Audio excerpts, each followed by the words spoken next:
The opinions and views expressed in the following presentation do not necessarily reflect those of GameCon Radio or its affiliates.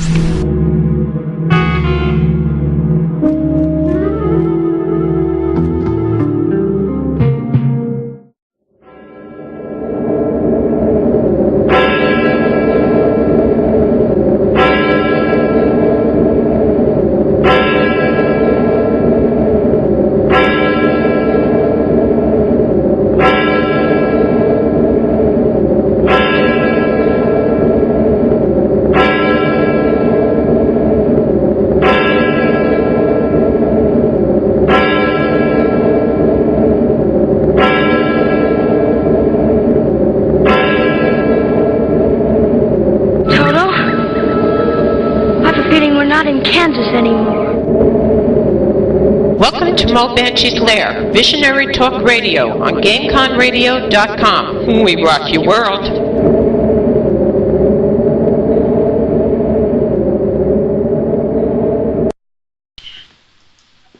Welcome to Moebanshees Lair, Visionary Talk Radio on GameConRadio.com. We rock your game. I hope that everybody had a good 4th of July. I know that there is a good section of the United States that has been just reeling from horrid weather conditions. South Jersey, we went on vacation, and anybody who comes to my site, asylumskate.com, you're going to know we did not stay on vacation because we lost the lights, and I was good for the first 4 or 5 days, and then I said, screw this, and I came home with my tail between my legs too. This old girl, she's not up for that stuff anymore. And when you're talking 104 degrees and all that, I just gave up. But there's a lot of the country that still is having a really hard time getting their power back up. And I can only say kudos to the guys that are out there working the lines, because I know we have guys from Jersey Central Power and Light down. They were down for 9 days in West Virginia over by the Ohio border trying to get people back on, and my daughter said it looked like a war zone had gone through. So I hope to God everybody gets their power on, and I hope everybody is safe, and I cannot stress this enough. Let me try to do this. I cannot stress this enough. When you are extremely hot, sitting in a tub of cool water can bring your body heat down. And you just leave the water in there, but you got to be careful with children and animals that they don't get in there, and then you have an accident. So, making sure even your ankles are in cool water. That means a whole world. That means a whole world of cool for you. So always, keep your wits about you. And if you think you're starting to get in trouble from heat, you probably already are. So you should always have a phone charger that works in your car, because if your power goes down, you lose the power in your phone. You don't have any way to recharge your phone. But if you've got a tank of gas in your car, you can go out and charge your phone, and you can get help, and you can find out where to go for help. So these are just little tips I hope everybody pays attention to. It's better to have a list of places where you can go, know where you're going to be able to get ice, water, and that kind of thing. You can't wait for this stuff to happen and then you're lost. You haven't got anything. I always tell people, have a bug out room. Have like a closet where you keep your animals' crates, your animals' medicine. You have the things, papers that are important for you in case you got to get out of Dodge early. You're not running from one room for one thing to another room for another thing. Always have this stuff where you can get a hold of it fast, because tornadoes aren't going to give you warnings, and heat waves and loss of power and that kind of things, floods, this stuff doesn't always give you a warning. So please, people, be prepared. Always be prepared. Keep a couple of jugs of water in your house just in case, so that you at least have a little bit of water. Okay? Enough said. I want to welcome everybody that's listening. I want to remind everybody we have a schedule page on Game Gone Radio, and we have a lot of great shows and DJs, and there's always something going on. There's music going 24/7. There's great shows. So I hope everybody will check that out. I hate being the preacher. I don't enjoy it. And the reason I don't enjoy it is because people look at me and say, oh, you're a wet blanket. You're not fun. But when I tell people cemeteries, you've got to be careful in cemeteries. Everybody wants to hunt ghosts, even though they've never done anything to deserve being hunted. Everybody wants to be a ghost hunter now, and they go into cemeteries and they wander at night and they do things. And when I say you don't understand that, there's a lot of bad things that can happen. You can go through a gopher hole. You can be bit by a snake. If you go in there at night, there's not always good people in these places hiding. Cemeteries are wonderful time capsules, and I love cemeteries because when you walk through a cemetery, you get a real feel for who was who in that town. It's a history lesson. It truly is. But this week, there was a huge tragedy in Glenwood Cemetery, and it's in Utah. A 4-year-old boy died. His family was on an outing in a historic cemetery, Glenwood Cemetery in Park City, and a 6-foot-tall headstone detached from its base and fell on him. And it took a few men to lift the headstone up. It was about 4 inches thick, weighed hundreds of pounds, and the little boy did die from head injuries.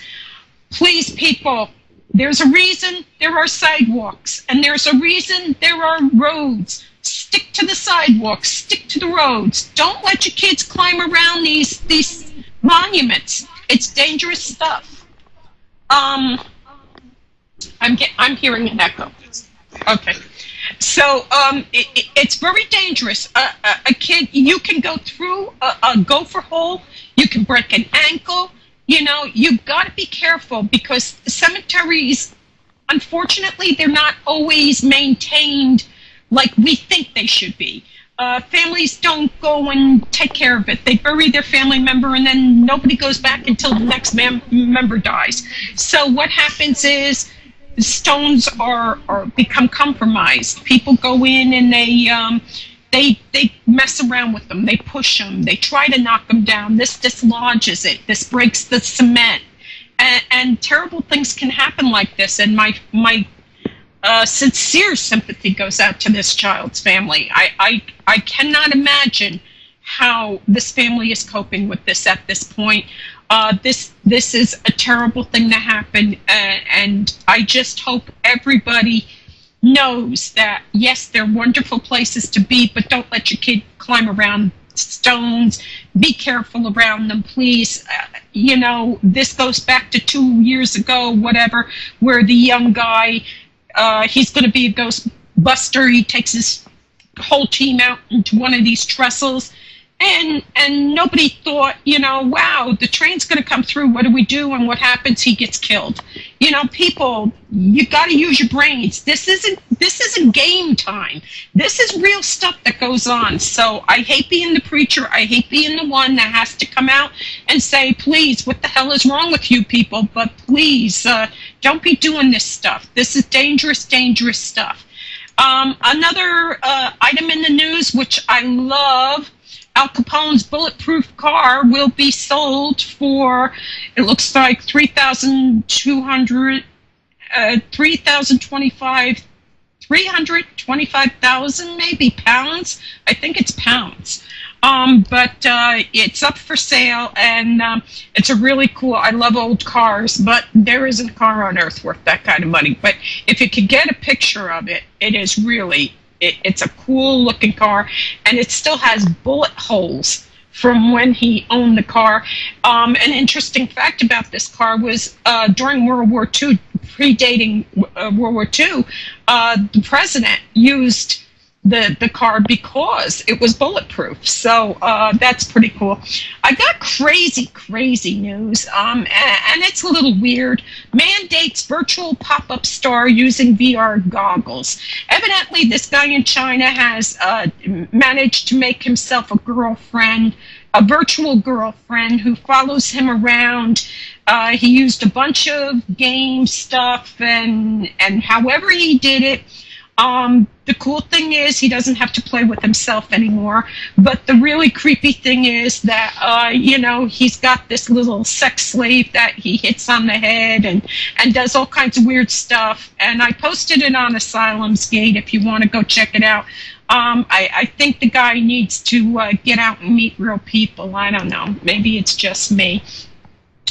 I'm going to bring our guest on, Dallas Tanner, an author, and I'm going to let him tell you about himself. He writes about different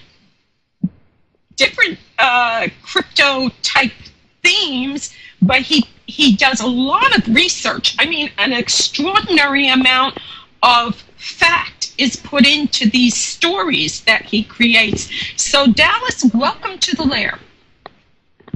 Well, thank you, Mo. I appreciate you inviting me on. That's good lead-in information as well. I can only second what you were saying with regard to being careful and being safe. I've done a lot of heavy research, not only going to musty old libraries and abbeys and things of that nature regarding the topics I write about, but mostly out into nature with regard to the subject matter, the cryptids that I write about. It is important when I speak to eyewitnesses, because I really haven't seen a whole lot of this myself, but to also understand and appreciate the hazards that are part and parcel of the areas you go to. I spend a lot of time at the Altamaha River down below Savannah, being in South Carolina, myself down in Georgia.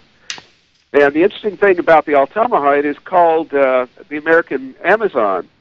It has alligators, it has pink dolphins, manatee, sturgeon, and something else that we'll talk about a bit later. But it's not a very safe or comfortable place to be, as beautiful as it happens to be, and always respect the areas you're going into. And with regard to ghost hunting, haven't done a lot of it. Have had some stuff brought to me that I'll talk about a bit later as well. But you're usually talking about areas that are pretty dilapidated and have a history of just decay and ruin in addition to the tragedy. But just to kind of introduce myself, I guess really the best way to describe it, you did perfectly. I'm first and foremost a researcher, and a lot of people would happen to say that I was more or less someone who's looking to educate as well as entertain. I'm the author of the Cryptids trilogy, which consists of 3 massive books. Think Terry Goodkind and write cryptofiction. That's pretty well me. My books push 200 to 250,000 words, and 2.5 times the size of anything that most sane people would write, especially in this digital age with a Kindle and digital publishing. Mm-hmm. But I wrote, first of all, the Shadow of the Thunderbird, which I think remains to date the only Thunderbird novel out there. Tracking the Bigfoot was the second. And the third volume, the last volume that actually involves the Altamaha River, is Wake of the Lake Monster. The interesting thing about these is I began with an indigenous people that in their totem, their shamanistic society, they more or less deified these creatures. So I talked about the Anasazi in the first book and what happened at Mesa Verde and why the people disappeared out of Chaco Core, and on Tracking the Bigfoot about the Salish Indians and the tribe that they called the Angry Brothers and why they bound their own heads up to look more like them. And in Wake of the Lake Monster, because I really didn't want to go after Champion Loch Ness, although I've been to those areas, Ogopogo. A good friend of mine, Lee Murphy, had already written about Nautaka. I wanted to pick one that would kind of solidify what I had gotten into cryptozoology about in the first place, which was there was a lot of talk saying that nothing of a cryptozoological interest would actually occurs in the American Southeast, which I think I've pretty well changed that theory and philosophy. I'm good friends with Liston Truesdale, the sheriff of Bishopville, and something called Lizard Man, and did a lot of research on that and learned that I did at least come to a conclusion that he agreed with as to the species of the thing. But I've been doing this for probably, again, about 10 years. I began with one publisher, went out on my own independent, formed the Trilogist Media Group, where I do books and film and music. I'm an accomplished musician. It's where I started years and years ago. But I've been working at this thing, like I said, about a decade. I have a background in radio, as you do here. Artists First, Bigfoot Central, Paranormal Airwaves. And I spent 2 years as one of the, I guess you'd call it the subject matter experts of the Animal Planet series Lost Tapes, which I think has mutated into another show where they don't need the assistance of me or any of my colleagues. But I still go to high schools and colleges and even middle schools and elementary schools to talk about myths and legends. But I think that probably pretty well sums up what I've done, and that is the short version. But hopefully it'll give us enough to work with over the next hour and a half or so. Yeah, you said you make the wires sing on the internet, so I'm not sure what that means. And you also own a publishing company, right? So yeah, I do. I work as an e-commerce specialist. I have actually a very sizable office. On one side, I've got a computer that I use to do electronic commerce, which is basically anything you would do in a paper transaction, be it an order or an invoice or shipping document. I convert it into bits and bytes. I do electronic funds transfers. I work with major corporations, but for the most part these days I don't have to travel to do it. They bring me projects and I work from home. And on the other, of course, I've got the work that I do in actually, like I said, books, the ones that I've written. I actually wrote another novel called The Shroud that we'll talk about that was absolutely massive, but nobody can generally argue with my research because of the amount that I put in. And the latest even has to do with who wrote the works of Shakespeare, and I believe that I've discovered, much to my surprise and those of others, that it wasn't Shakespeare himself who actually wrote it, but a number of different projects that I work on, a number of different things that I do. But when I say I make the wire sing, I convert paper into electronic bytes so that we don't have to kill any perfectly good trees or club any shrubbery. I turn things into electronic data, and it gets passed around the world. But I've been doing that to kind of pay for some of these other hobbies that are turning into more and more as I go later in life a profitable enough business that I can devote more and more time to it. Let me ask you, the first group of books you did was the cryptozoology trilogy, right? Yes. What turned you on to it? Did you say, did it start that you did the research, or did you say, I'm going to write a book about it, and then decided, well, I better learn about it? I mean, how did it all come about? Well, it's funny you should ask. Basically, I wanted to put someone in the situation that I was in. When about 15 years ago, I left home really for the first time to travel on the road as a consultant for a large corporation. I found that I had all the technical and intellectual ability with my job, but I was kind of lost in the world. I didn't do a lot of traveling at that point. Didn't know much about exchange rates when I went to foreign countries, and had to keep and be mindful of whether I drive on the left or right-hand side of the road, and basically how to make reservations, do expenses, find my way around in a country where they don't speak the language quite the way we do. Mm-hmm. And so I've got a alter ego, as a lot of authors would use, named Ian McQuaid, who is a failed PhD candidate. And he's somebody who really knows his subject matter, but really doesn't have a clue about getting out in the world. So he happens to be in the Amazon looking for a spider that would help to prove some of his theories, and happens to end up being rescued by a cartographer that lives down there, who is actually, she's smarter than he is, but it's somebody that has the ability to get themselves out of any kind of situation. Is very well versed in local culture and whatnot, but it's a combination of a plot and a storyline in my novels. Generally, you're going to pick one or the other. A storyline would be like a fairy tale where the situations don't change, but the character does to overcome it. And in a plot, it'd be like a murder mystery where the situation itself changed, but the character doesn't, so you can find out who's pretending to be something they're not. And I like to blend the two, which kind of lends itself to a much longer story, I found. But I try as much to educate as to entertain, and I look for a species of animal that if it didn't die out after the last ice age, let's say after the Mesozoic, when most of these larger animals, the megafauna, first appeared, what animal would account for it? The interesting thing is, in all three of these books, I'm actually leaning toward a particular species of prototypical human or beast that could account for the myths and legends, the historical accounts, the eyewitness reports, and basically the myths and legends that transfer themselves from the indigenous people that live in an area to, let's say, the people who come in and settle the area. They adopt those myths and legends. Case in point, with all of the inflow of people from Mexico, there are more and more reports now of chupacabra, and even sightings of what they consider the beast to be. And that travels from not only the area of Texas, the Panhandle, and Arkansas, and through the southeast, but as far north, you get reports occasionally of even chupacabra sightings in your area because of the culture of the people who have brought that north with them.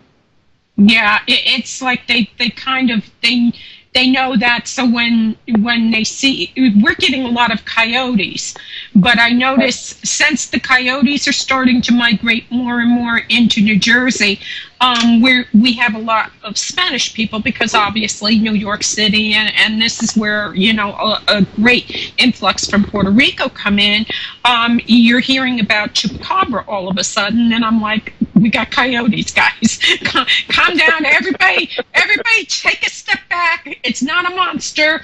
But then you get that Montauk beast that the kids bludgeoned to death, which in my opinion was a zoo animal somebody had let loose and had fungus on it. What is it? Like mange a sloth. Or something. Yeah, a sloth. That's exactly what it looks like to me. A sloth that had mange and somebody couldn't keep it anymore. They let it loose and somehow it got down there and the kids beat it to death. But I do believe that a lot of it is misidentification, but people will always go back to their roots and what they were taught, is running around, right? Right, absolutely. And some of the footage they've shown, and even this woman who brought a severed head out of a freezer, I keep up with these people around the country. But let me just kind of give you an example. I wrote a novella called Chupacabra that when it went free on Amazon, 8,000 copies were downloaded in 3 days now. Granted, it's 30,000 words being a novella. That's a bit long for a novella, but it's very, very short for me. But I write about something that would be more the traditional chupacabra with regard to something that you don't know whether it's genetically engineered, a military experiment, a Mayan semi-deity, or even an alien from outer space. It's the way that I wrote it, but. In the research that I did on the chupacabra, what I discovered was there was, back in the days when the Mayan Empire, what they would do is they would have blood offerings and for lack of a better term, dismember or take the beating heart out of warriors. Mm-hmm. They actually bred three species. Well, within one species, three types of dogs called a Zolo, and the Zolo was the god of the underworld. These dogs were bred, depending on their size, to lap up the blood of the warriors and to lead their souls into the underworld.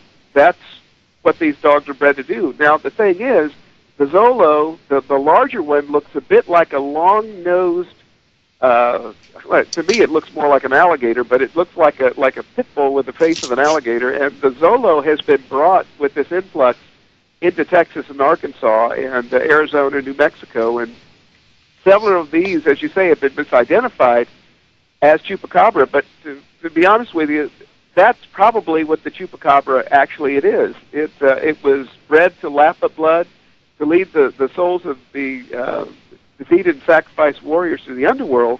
But it is a real breed of dog, and the larger one, you can look it up. I believe, I can't recall whether it's ZOLO or XOLO, but that is the animal, more often than not, that they call the chupacabra, and it actually is the one that that fostered the legend, especially out of the Mayan culture and more or less the Hispanic, I guess, legends, the myths around it.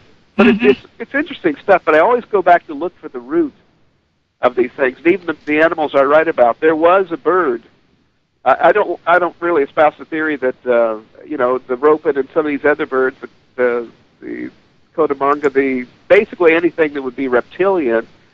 There was actually a feather-bearing bird that was 6 feet tall, 11 feet from beak to tail, and had a 25-foot wingspan, and actually hunted saber-toothed cat, which it dragged to great heights and dropped and broke on the stone and ate. And it died out 40 million years ago, but if it had not died out, that would be one impressive candidate for what the Anasazi and southwestern cultures believe was the thunderbird. Right.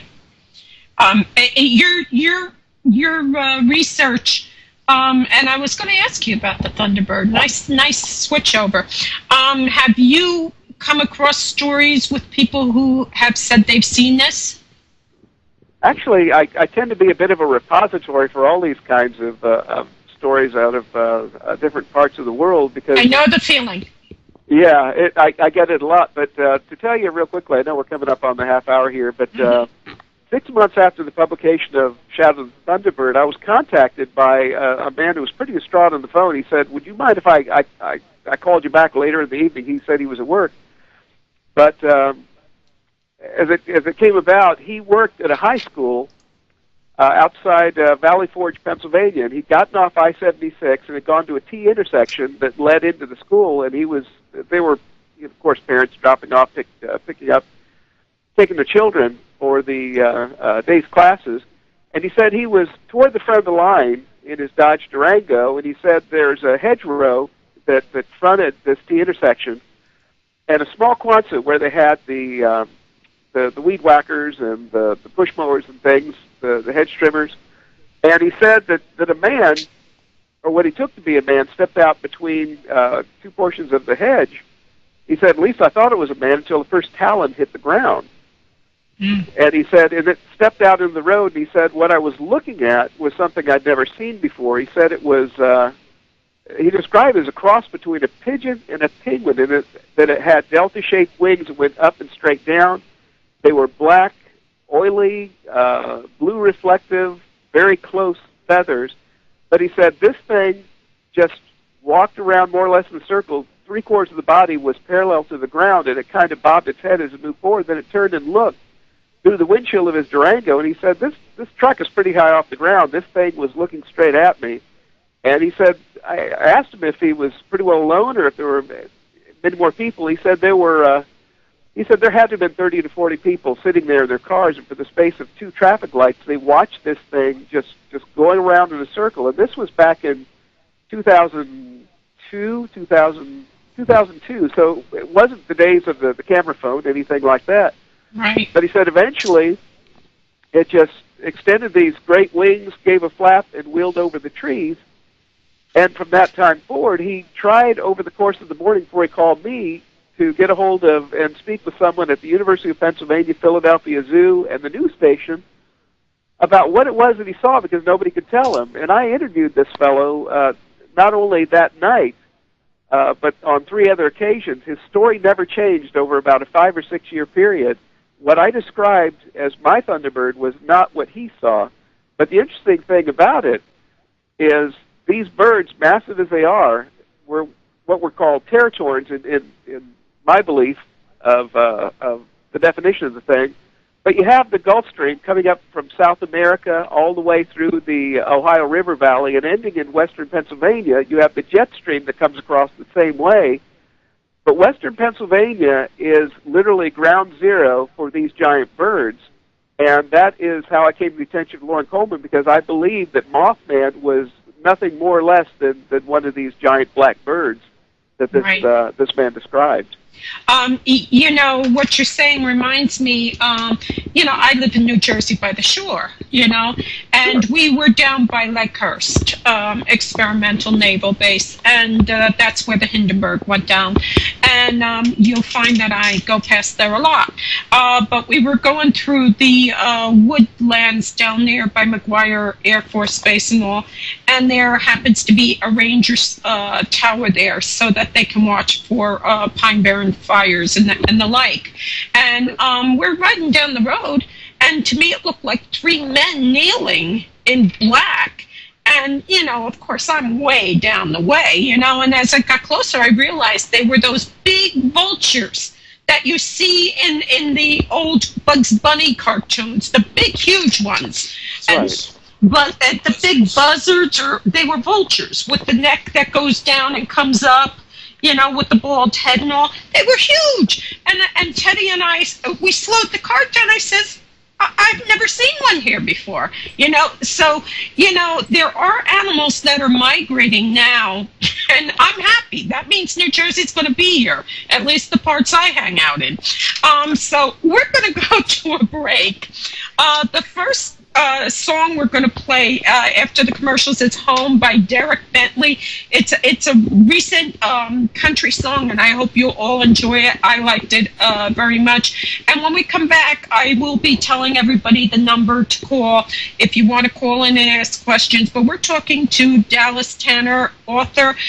He's got a whole slew of books up on Amazon, Shadow of the Thunderbirds, Track of Bigfoot, The Chupacabra, Wake of Lake Monster, and The Shroud. And we'll be right back. This is Game Con Radio, and we're rocking your world tonight.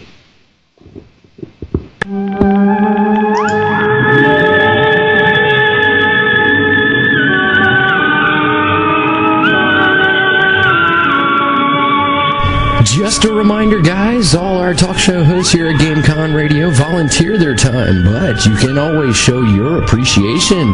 Click on the tip jar and give them a little love. I'm sure maybe your predictions will come out a little bit better. And that's how we roll here at GameCon Radio. We rock your game and your paranormal.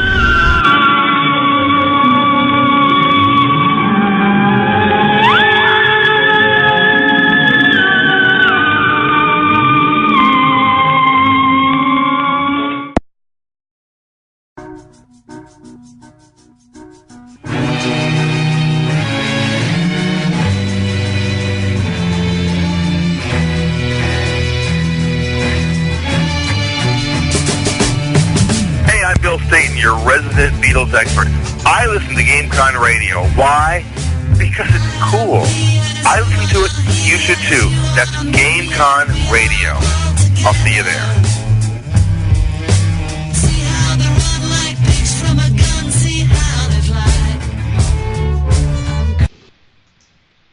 Welcome back to Moebanshees, Lair Visionary Talk Radio on GameConRadio.com. I hope you enjoyed that song. Derek Bentley is the artist, and it's Home. It's a relatively new country song, and I thought I really liked it, so I hope you guys did too. Our guest is Dallas Tanner, and already we have a question, so I'm going to pose the question before I give the call-in number. And the question is, do you have any evidence of reptilian people? And I'm going to hand the floor over to you. Well, sure thing, sure thing. We were talking during the break there. Again, the reason I really got into cryptozoology and then began writing, I began writing because my father was a German science fiction novelist named Lyle Westphaler, and I wanted to kind of reconnect with him. But with the research that I was doing, it was basically to prove a point because, again, someone had offhandedly made the comment that nothing of cryptozoological interest happens in the American Southeast, which I kind of took issue with. Yeah, I'm from northern Rhode Island originally, but I'm trying to turn from hillbilly redneck as quick as I can after 25 years down here. But one of the first things that I looked into after I wrote my first novel, when I was researching Track of the Bigfoot, got to know John Bindernagel, Lauren Coleman, just anybody who's anybody, and they're really sweet people. I looked into something that happened in my own state in South Carolina. In July 1988, a boy named Chris Davis, 17 years old, had taken a girl back home after a date and was actually ended up having to change a tire as he was getting back to his own residence.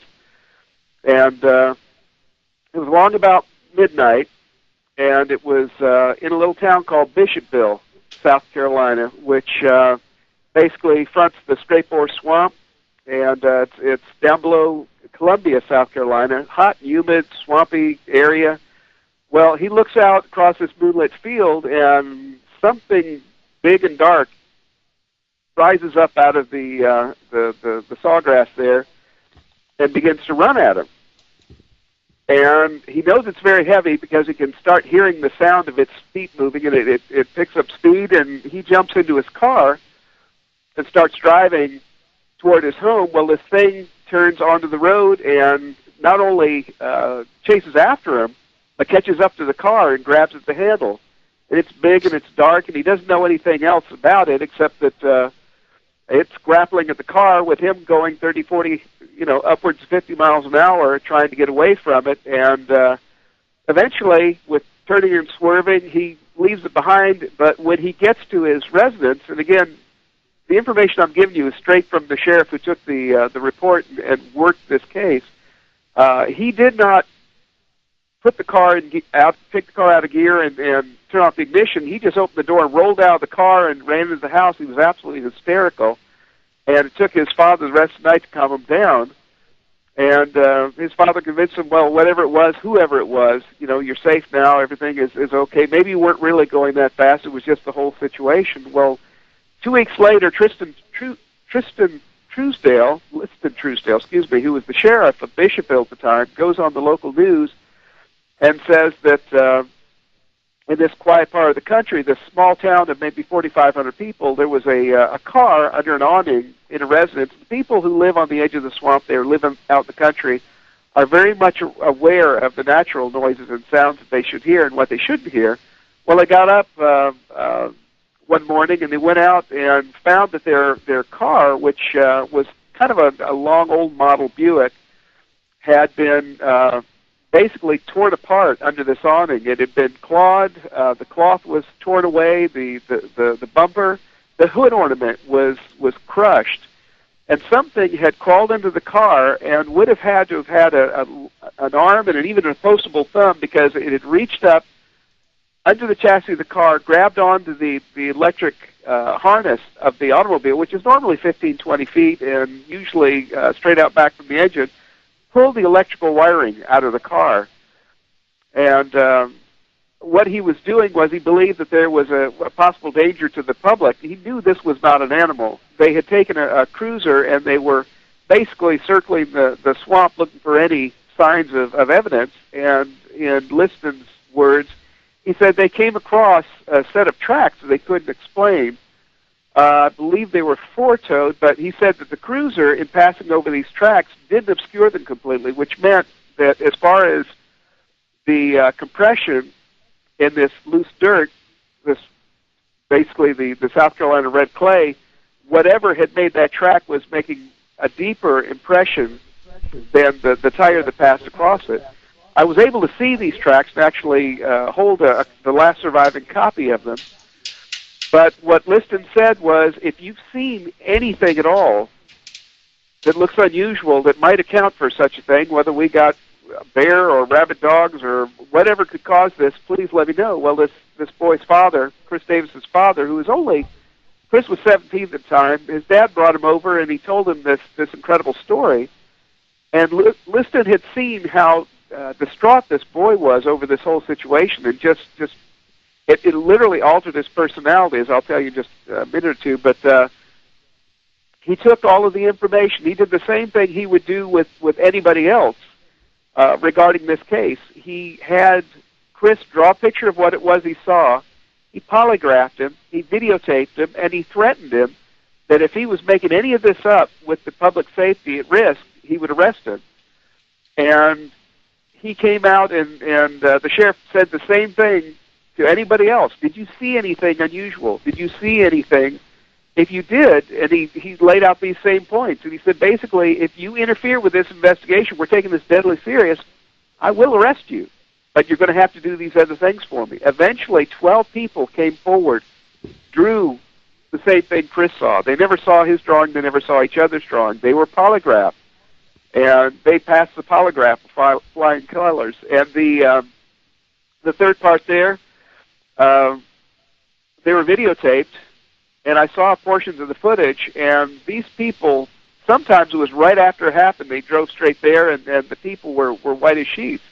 Mm-hmm. And something would come out that was aggressive, and in talking with Listen Truesdale, it was called Lizard Man. And to get to the point of the question, and I'm sure the question probably referred to this, it was called Lizard Man because of the four-toed clawed prints that it left behind, but also because in the American Southeast, the Indian legends of the Nzingum, which are basically reptoid or reptilian men rumored to live in the swamp. That's why the people who lived there, from the indigenous, picked up the myths and legends that applied of the lizard man, because the rubber had been clawed, the cloth had been torn. But in approaching Liston Truesdale, after my research, I said this thing was tall, black, hairy, narrow at the shoulder, narrow at the hip, highly reflective eyes, was very fast, very aggressive, and when it thought it had been seen or it got whatever it wanted, it grabbed hold of branches, and it was arboreal. It swung itself up into the trees. He said, yep, that's it exactly. He said nobody said that they were being chased by a crocodile running on its hind legs. Right. And I said it was a skunk ape. And he said, that's what they call it today. He said, but nobody wanted to listen to me. There's stories. You'll read online how the creature had been green and scaly and jumped on the hood of his car. None of that ever happened. But for those 12 individuals, some of them children in the car, this thing would reach in and grapple, and in one case, it took a child's Happy Meal, which, of all things, was very bizarre. But what happened was, Liston Truesdale said, he basically came out and told him what happened, and that poor little town that could barely survive economically, it only had one small mill, became home from July to October to over 60,000 people. And the Today Show and the fledgling CNN, all these Hollywood types, all of these celebrities, all of these monster hunters settled on their doorstep and just about destroyed the town economically. And by October, they said, well, we don't see it anymore. It's not here. And so they gradually left. A CNN film crew would come by. Animal X came by. I came by. They did an episode of Lost Tapes that I was primarily involved with. And Liston was spoken to in basically mocking terms, fact or fake, or the predecessor to it, Beyond Belief, went there basically to disparage what he had to say about it. At one point, he said he was given a hat much too small for him to make him look almost clown-like. Mm-hmm. But I asked him, I said, well, it couldn't have just wandered off. He said, I asked him, 1988, October, 3 months, 4.5 months maybe. When did you actually have the last sighting of this thing? He said, well, most of the people came forward after October. I said, Liston, when was the last time you saw this? He said, April 1993. So they were having sightings for an additional 5 years. I said, why didn't you tell anybody else about it? He said, are you kidding? After what they did to our town? Right. And about 2 years ago, they had a similar incident where livestock was dead, animals were dead, dogs disappeared or ran off, and the new sheriff there came back and said, oh, it was just a dog. I guarantee you they spoke with Liston and said, look, do we want to start this all over? Because I'd already been approached by a producer of one of these paranormal shows about working with him on doing another full-scale report on it. And I guarantee you, he said, we don't need to go through that again. If it's here, it's here. If it's gone, it's gone. But we don't need to tell anybody else. But Lizard Man is what they now call a skunk ape. A skunk ape or a swamp? Yeah, they call it. Another name for it is swamp ape, right? It is. And Dana Holyfield, who is the granddaughter of Harlan Ford, who was the man who chased after what was called the Honey Island swamp monster. They were out hunting, him and a friend, and they saw this thing. They chased after it, and then the tracks just ended. And the one thing he said that he regretted to his dying days, he said, I didn't look up into the trees. Mm-hmm. And, you know, in the Southeast, we have this thing that is not Bigfoot.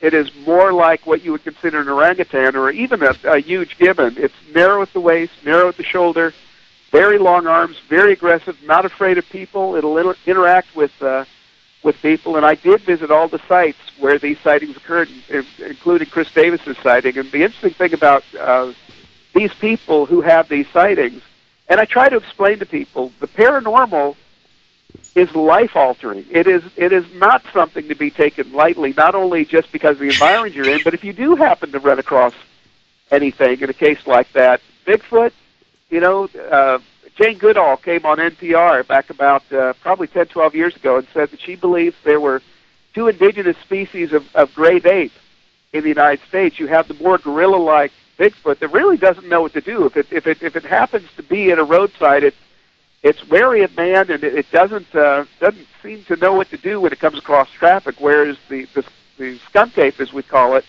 that's been cited from Maryland down to Florida. Well, the Fouke monster in Florida and those sorts of things. It has a hellacious smell to it, so you can tell it's there. Mm-hmm. But it is a different creature entirely. And what they call Bigfoot here, you know, they try to say it's inbreeding because it's got 4 toes. It's just bred that way. It's not quite 5 fingers, not quite 5 toes. And I think we're talking about something that's less prototypical human and actually a type of great ape, which I don't believe is the case as it pertains to Bigfoot, which does have 5 fingers, 4 toes, or 5 toes, and is much more human-like in description. That's the only reason most of the hunters that I've interviewed said that they didn't shoot the thing. They believed that it was something man-like, and there's an intelligence there, and even a soul. And he said, I couldn't see myself shooting another human being. And he said, as often as not, they would say they would let these things pass when they saw them. And they do almost take them for granted. You know, the ones that do have these sightings, they accept it and say, it's just part of life, and they go on, and they're not altered. Chris Davis was assaulted by this thing.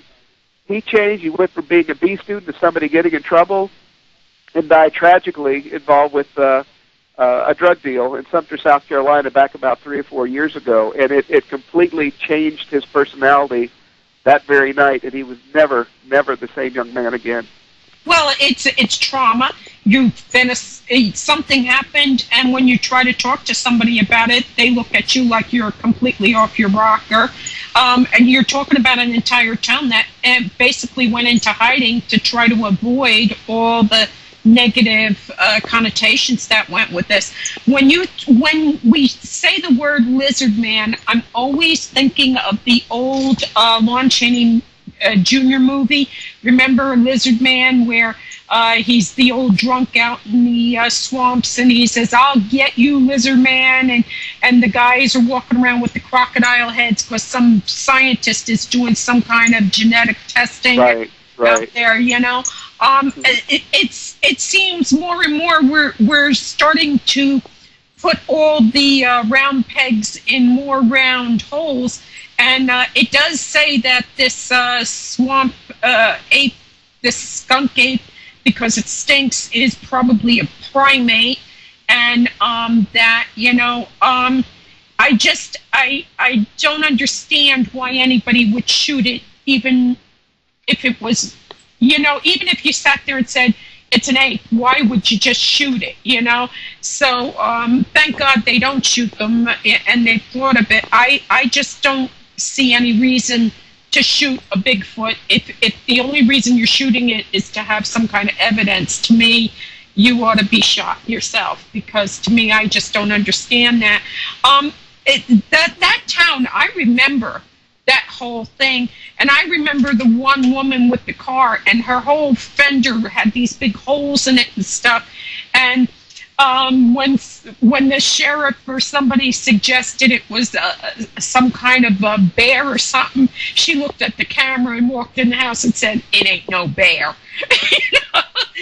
Absolutely. Because really, you know, unless they're completely off off their nut, and got a hold of some bad honey.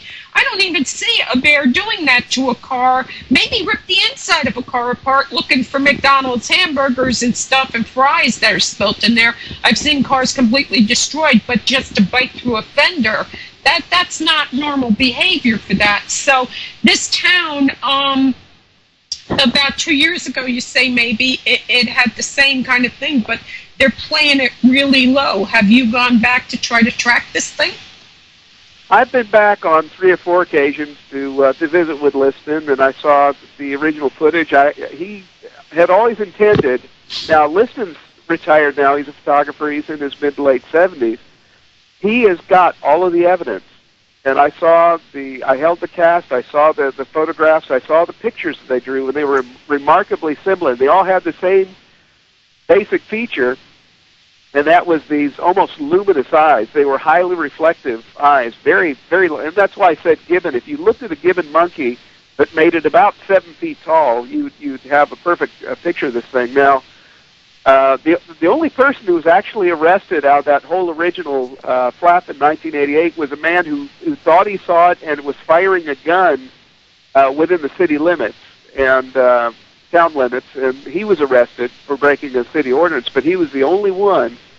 But there is a lot of, again, the things that I'm talking about here, there is an indigenous legend that comes from the Native Americans who happened to live in those places at the time because of something they saw or the people who came along saw. I know we'll get more into these sorts of things as we go, but when I went out to Oklahoma back, this was probably about 2 years ago, to visit with my editor, I learned about something that I really hadn't given much thought to. From Michigan down through the Plain States, down into Oklahoma and Texas, there is more talk about what you would consider either Wendigo, Dogman, or more commonly what you would refer to as a werewolf.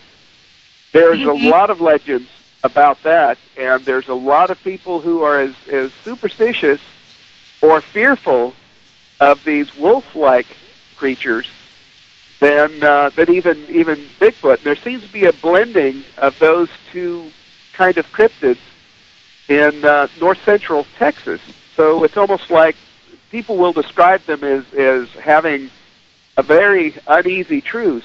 But I heard more about werewolves and Dogman and the Bray Road. Too. Shapeshifters too. Shapeshifting. The central story to my trilogy, you have a guy who begins as a failed PhD candidate.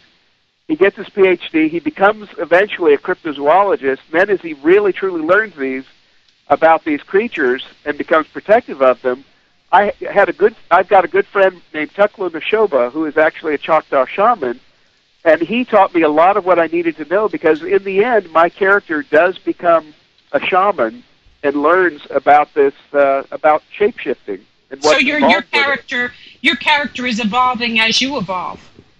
Yes.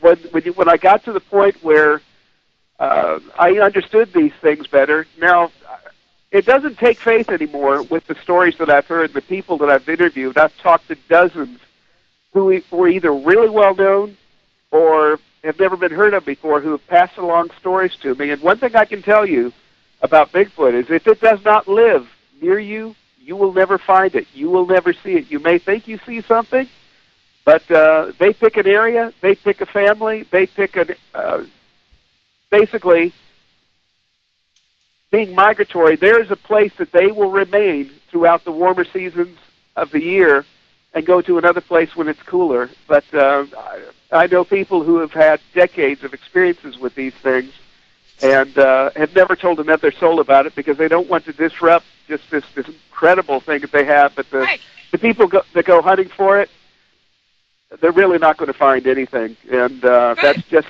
a result of years and years of just hearing the people who do see it don't want anybody else to know about it. I've never broken a confidence in my life, but I do believe in the things that I write about, and I do get told a lot of stories. And I'm just grateful for it. So I never put the true name or even where it happened, but the things I relate happened to somebody within my books, and that makes it more factual to me. Yeah, God bless people that find different creatures and find incredible things and keep their mouth shut about it. We have another question, and before I lose it, because I have to keep going back, this one's coming out of England. And it's Spooky UK is asking, it's commonly said that Nessie and other lake monsters are plesiosaurs, and these are rendered extinct over 65 million years ago. How would something be able to breed and survive undetected so long? Well, let's put it this way. My theory is put forth in Wake of the Lake Monsters become almost universally accepted. I know we're coming up on 11 and need to take a break, but when we come back, I will talk to you about my experiences with the Altamaha River. I believe I know the identity not only of Nessie, but all of those arboreal belt lake monsters, and I've got the evidence to prove it, and I think it'll explain just what we're talking about here. So that's a great lead-in for the next block here. Yeah, and in the 2 minutes, I'm just going to share a story that I shared before. My father's people came from Glasgow, Scotland, and my grandfather, I don't know, I must have been about 14 years ago, and there was something on TV, and he says, you know, Nessie is real. And I looked at him and went, yeah, okay. And he says, no. He said his father had taken him on Loch Ness, and there was a small bit of ground, like a tiny, tiny little island like that was raised up out of the water. And he says, my dad took me there, and he said, I saw all these broken stones that look like pottery broken or something. And he says, Dad, what is that? And he says, that's the beastie's eggs. And he says, what? And he says, you can't tell anybody because she comes here and lays her eggs. He says, that's the beastie's eggs from years and years of laying them. And my grandfather was adamant that he saw this when he was a child over in Scotland, and he said that somehow they got in and out of the loch through some kind of underwater thing. And he says, and I says, so where exactly is this? And he says, well, I can't tell you that because he says that somebody's going to hurt it. But he was adamant that his father showed him where the eggs were being laid. So with that, we're going to go to a break. And, you know, we're going to play, Jim Stafford is one of my all-time favorite storytellers, singers. He's Swamp Witch. I've played it before. It's a great piece. And since we're talking about creepy crawlies and swamps and all, I thought you guys would like to hear it again. So Jim Stafford's Swamp Witch will be the next song up after the breaks. And we'll be right back with Dallas Tanner talking about cryptids. We'll be right back.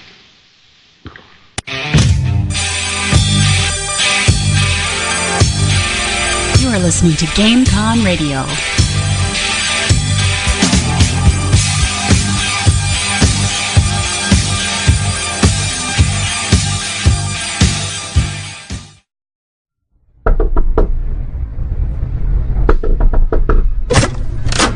Yes? Hi, I'm here for the New York Ghost Tour. Sorry, we're closed. But you can come back next week. Next week? Forget that. I'll just go check out another place. Trust me, there's no place half as interesting as ours, dear. That's so not true. What about the Shanley Hotel in Napanock? Once you've been to one haunted hotel, you've been to them all. Not like this place. The Shanley Hotel dates back to 1845, and since then it's been a hotspot for paranormal activity. Mysterious music, smells, whistling, doors opening, footsteps. Almost everything you can imagine has been experienced at that hotel. It's open to the public? Absolutely. Sal and Cindy, the owners of the hotel, welcome people for regular stays or investigations, and their rates are beyond reasonable. They even offer workshops and in-house psychics. How did you learn about this place? By visiting www.shanleyhotel.com. You can get history, investigation info, and much more. Thanks, I think I will.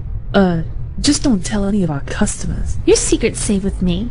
It's not like anyone can hear us. Welcome back back to Moebanshees, Lair, Visionary Talk Radio on GameConRadio.com.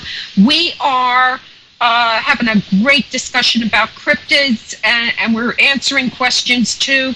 Our guest is Dallas Tanner. I hope you enjoyed that Jim Stafford song, Swamp Witch. He is one of my favorite storytellers. He also has a show in Ohio. What is that? That place, that town up there where they have all the shows, Bobby Vinton and all them. They're all up there. Brandon, something like that up that way. You're talking about Branson, Missouri. Right, Branson, Missouri. There you go. That's where he's got his show. And it's a great show, and I think everybody would really, really enjoy it. So check out Jim Stafford's site, too. Great music, a lot of fun. We were just opening up about talking about Nessie, and is it even possible for something like that to regenerate, to breed unbeknownst to us? There's a lot of ocean that hasn't been explored, right? Oh, absolutely, absolutely. I mean, even when you're talking about the land, we live, being social creatures, we live on 10% of the landmass of the world, and scientists have even agreed we've identified about 1 million species of non-human living creatures, and beyond that, they say that we've probably only discovered 10% of the creatures that live on the earth, let alone those that live in the sea. Mm-hmm. And I had an opportunity when I was writing my third novel. I was trying to find subject matter, and again, I think I mentioned about Mataka or Ogopogo that my friend Lee Murphy wrote about in his novel, and Steve Alton, a friend of mine, wrote The Loch, and he had gone basically with the original concept that he got from Lauren Coleman, who lives in Portland, Maine, runs a museum, great fellow, good friend of mine, but talking about basically oversized eels. And where that came from was a man, a combination of Dick Rayner, and you also had Dan Taylor. Dan Taylor was the man who, in 1969, you might see the footage every now and again of this small one-man sub called the Viperfish that was lowered into Loch Ness. And Dan Taylor believed that at one point in this submersible expedition that he conducted back, again, 1969 of all times and all places, he was passed by something that he called a school of large, probably 15-foot-long eels. But the problem was he couldn't go deep enough, he couldn't go fast enough to keep up with them. Now, again, talking about how a life can be changed, he came back to the United States, lived in the American Southeast, and in a place called Hardyville, spent literally the next 30 years trying to build a bigger, faster submarine. And he called this one the Nessa 2, and it had he mortgaged his mother's house to buy a 40-foot-long locomotive engine. He was deadly serious on finishing this up and being able to take it back over to Loch Ness and see if he could catch up to these creatures, whatever they were. Right. Well, he was close to being finished back around 2003, 2004, but it was kind of famously reported that he was denied by Scotland, the Tourist Bureau, to have the permits to be able to go back into Loch Ness with this bigger, faster sub, because he also had biopsy darts, hollow darts that he was going to fire at the creature to be able to get a sample of its hide for testing, for identification. And there was concern that he might injure Nessie. Right. And so here was a man who had spent literally 30 years and $750,000 to build himself this submarine, and basically he ran a restaurant with his wife, but his heart gave out, his will gave out, and he had a stroke and died. And where I more or less come into this story, I was looking for the cryptid to write about, the animals that would explain it, but the interesting thing about it was with lake monsters and things of this nature, you had to look and see, first of all, is it something that's mammalian? Is it reptilian? Is it some kind of fish? What could it be? And I wanted to avoid the subject matter that had been covered in the works of other authors that I really respect, but I have a different take on it. And what I selected was a creature that had been reported for over 500 years that locally was known as the Altameaha, named after the river, and it was the creature as called by the Tama Indians that lived down there. Now, this is a lesser-known tribe that lived along the banks of this river that's about 140 miles long, and it curls into kind of a nautilus shell of these three tributaries. It's below Savannah, Georgia, and there's so much history and so much culture associated with that area. There was a steam rice mill, but I studied basically this animal, not only this animal, but other animals that might account for what this creature could be, because it appeared in 15th century wood cuttings. It was in pictograms and pictographs of the Tama Indians, where they depicted it as a creature that was approximately 15 to 20 feet in length. The most noteworthy characteristic it had a trident or three-part tail. Now, they appear as spikes in the wood cuttings that were done by the Spanish who explored the coast there and went upriver themselves. But I went down to begin doing the research for my novel, and spent a week there going up and down the river and speaking with eyewitnesses. Now, the interesting thing about this, you have people who have seen these things, these that appear to go up the Altamaha River, primarily females alone to breed. They will haul themselves onto the dusty banks and roll and get themselves sunned and warmed. But there were plenty of people that could tell you exactly what it looked like and what it did. And what I was learning from them was that, yeah, it's a bit of an aggressive creature. It had a neck that would stick up out of the water. It would hiss at you. It would leave an oily slick in the water. And the qualities that it had and the experiences people had with it led me to a description that eventually contradicted a bit of a local artist who had drawn the first pictures of it. His name is Rick Spears. He's at Burbank Science Center in Atlanta. Good friend of mine, dinosaur exhibit maker, and incredible artist. If you happen to look at the little poster of what they put together for me this evening, my hand is resting on the head of the model that we made from what we saw. Let's put it this way, not saw, but what others had seen. And where they had described it as reptilian and having jagged snake-like teeth and these nictitating eyes looking like some kind of creature there, it was something that was absolutely mammalian. And not only that, but that the bones had been found unfossilized, which basically meant that this creature not only lived at one time in the area and was the primary food source for the megalodon, the giant 70-foot great white along the Pacific coast, northwest Pacific, but also the mid-Atlantic areas. But these bones are still readily found. But the people that I talked to about this creature led me to certain understandings and research that I did. First of all, and this honestly did have to do with the questions that a great fellow from England had posed. Let me tell you what I discovered 6 months to a year before National Geographic got a hold of it and applied it in a special they had. The plesiosaur, the elasmosaur, creatures like that were bottom feeders. They were scavengers. When I looked at the physiology of them, the way that their shoulder blades came together behind them, none of those creatures had the capability of raising their neck swan-like out of the water. Really? So you had the situation where these creatures that they talk about, the Cadborosaurus and Ogopogo and Champy and all of the others that have been reported for so long, could not be reptilian. It was none of these creatures. But if it was mammalian, as this creature was, an oil slick in the water and having these flattened teeth and eating vegetation.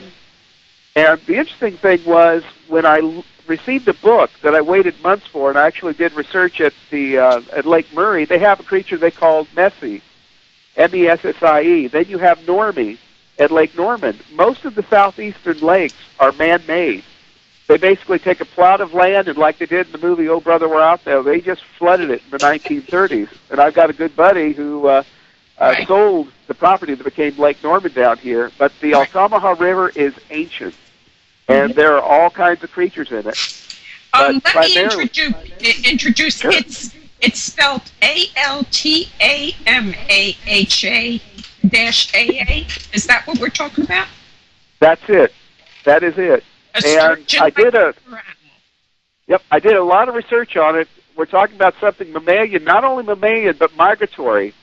This creature, in its physiology and where it came from and what it was, began as a creature that came out of the British Isles.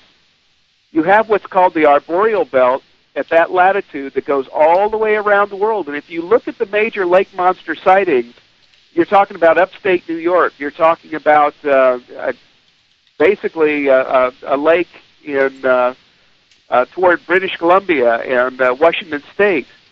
And this creature, being mammalian, is not reptilian. It is absolutely migratory. If primarily what they tend to see are these large-bellied females that are going upriver to lay, to have their young. You're not talking about something that lays eggs here now. Mm-hmm. But what I'm saying about this is I won't tell you what it is because I don't give away the ending of any of my books, but it is an animal that lives today, and if you go looking, like under Google Images for the pictures of the Altamaha, and you find photographs, you'll more than likely find the one that is the statue that is life-size, that is perfectly characterized according to eyewitness description of what this thing is and what it looks like. 15 to 20 feet in length, and there is a man in Jacksonville, Florida, who will not tell you where he goes, but has recorded over 40 hours of footage of this creature that doesn't have hind flippers, but has a tail that, instead of being bifurcated and split like a whale, has a third part that when it is in the water, the three parts come together and form a spade. It forms a trident-shaped tail that separates, which matches perfectly the wood cuttings that came from the Spanish when they originally saw them and did pictures of them, and even the Tama Indians and the way they described their three-part tail. But this animal, I believe, accounts for the lake monster sightings not only in the American Southeast, but also Champy and Ogopogo, and I believe even Nessie, because more sightings of Nessie were made of it being out of the water than ever in the water. And one of the most famous ones, when the road around Loch Ness was first constructed, there was a couple that saw this great seal-like creature, but they didn't report hind flippers. They reported this wedge-shaped tail, which I saw in obscure copies of the original drafts of the sighting. So what we're talking about here is not a prehistoric animal at all, or eels, and you'll find that generally people who in the past had always pointed to one or the other will now talk about what amounts to the animal, the prehistoric progenitor of the modern pinniped, the seal. And it's still alive, and it has a cousin called the leopard seal that looks, except for the tail, exactly like it. Look at a leopard seal and tell me if you don't think of a great beast. Well, the problem I'm having is any pictures of sturgeons I've seen, they don't have a separate head and neck. This is true. Because I have to tell you, and I'm not telling anybody the year, but it was way back in the 50s. And I was with my aunt for vacation, and we were on the eastern shore here. And we were walking along the water, and the water came up and just splashed knee-high all over us. And we looked down, and my aunt said, "What the heck?" And we looked out, and there was this huge animal that had to be 20 feet across, but it had a very long neck and a head, and it looked one way and looked another, and it just was looking, and we just stood there real still, and then it went back down. And I asked her what it was, and she said she had no idea. And, when people say, oh, it was a turtle, you saw a giant turtle. No, this wasn't that kind of head on a neck near a shell. I'm talking about probably a 2.5, 3 foot long neck up out of the water. And I saw that with my own eyes, and I will never tell anybody where I saw it because I don't want any jerks going around trying to find it and kill it. Or its babies or its great-great-great-grandbabies, whatever it is. But a lot of people describe the Loch Ness Monster as having a long neck and a head. And I've never seen a sturgeon that looks like that. No, a sturgeon cannot raise its head out of the water like that. And you're right, because that creature lives from the eastern seaboard, Maryland, Virginia, as far south as the tip of Florida, southern tip of Florida. And what I'm saying is, when the megalodon lived, when the giant prehistoric 70-foot shark lived, this was its primary food source. Right. The Meg died out, this didn't. What you saw was one of these creatures. And as I said, there's a man that has 40 hours of video footage at a lake near Jacksonville where his residence is, and there are pictures of it with its head full out of the water with the 3-part tail, and Monster Quest did an episode on it, but they didn't show the more conclusive stretches of footage for it. First of all, he wouldn't let them use it, but beyond that, they said, oh, what it is you have a seal and a manatee swimming together.